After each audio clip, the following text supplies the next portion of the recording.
আমাদের দেশে race course ছিল, ঘোড়ার দৌড় হতো। কোথায় হতো এটা জানেন?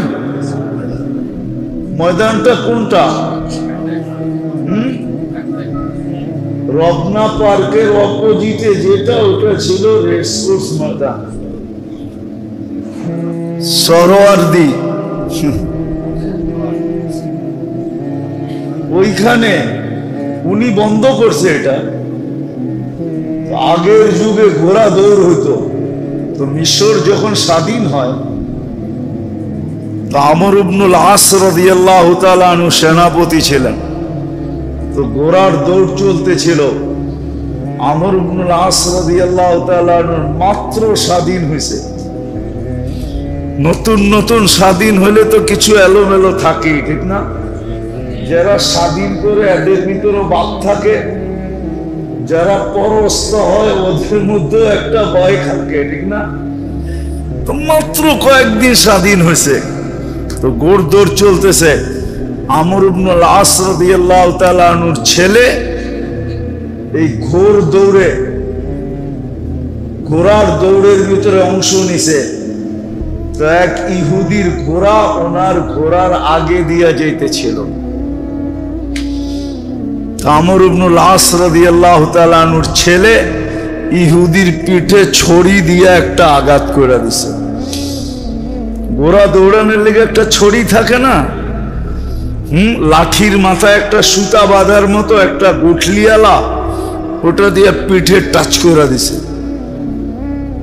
যে কালকে স্বাধীন হলো, আমি গভর্নরের ছেলে, সেনা প্রধানের ছেলে, তুই নাচি না আমার ঘোড়ার পাশ দিয়ে এইভাবে দৌড়ে যাইতেছস, একটু সমীহা করার তো দরকার ছিল। তো ইহুদির এই আচরণ ভালো লাগে নাই।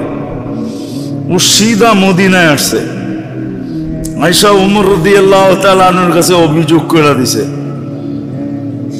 যে আমিও তো একজন প্রতিযোগী ছিলাম, প্রতিযোগী, সেও প্রতিযোগী, আমিও প্রতিযোগী। প্রতিযোগিতার ভিতরে আমাকে বেইজ্জত করা ঠিক হয় না। আমি এটার বিচার চাই, আমি এটার বিচার চাই।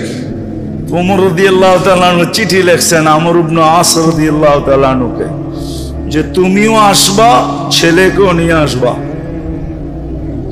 তো চিঠি পায়া উনি বুঝাতেছেন যে কাহিনী মনে হয় কিছু ঘটে গেছে, নাইলে এরকম ডাকা কেন ডাকবে। আয়েশা যখন দরবারে ঢুকতেছেন, উনি চিনে নাই, ছেলে চিনা ফেলছে, এটা তো ওই ইহুদি দাঁড়ায় আছে, মনে হয় ওই কিছু অভিযোগ করে দিছেন। তো ঢুকার পরে বলছে ইহুদিকে, বলো তোমার অভিযোগ কি? তো অভিযোগ বলার পরে সিদ্ধান্ত শুনাইতেছেন, অযরিবহু কামা যরাবাকা, তোরে যেরকম মারছে এরকম মার, দরবারের মধ্যে মার। অখযুলহু কামা খাযালাকা, তোরে যেরকম বেইজ্জত করছে মদিনাবাসী সব সামনে।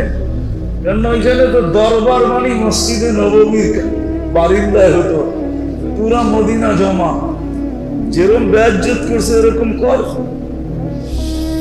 তো ইহুদি মুস্কি হাসি দিয়া বলতেছে, না মারবো না, বেইজ্জত করব। আমার দেখার বিষয় ছিল, শুনতাম মুসলমানদের আমিরুল মুমিনিন বড় ন্যায় পরায়ণ, এত ক্ষুদ্র বিষয় নিয়ে এরকম ইনসাফ করবে, এটা আমার ধারণাই ছিল না। হাতটা বাড়ান মুসলমান, কত ক্ষুদ্র জিনিস তাকে মুসলমানে ঢুকায় দিছে।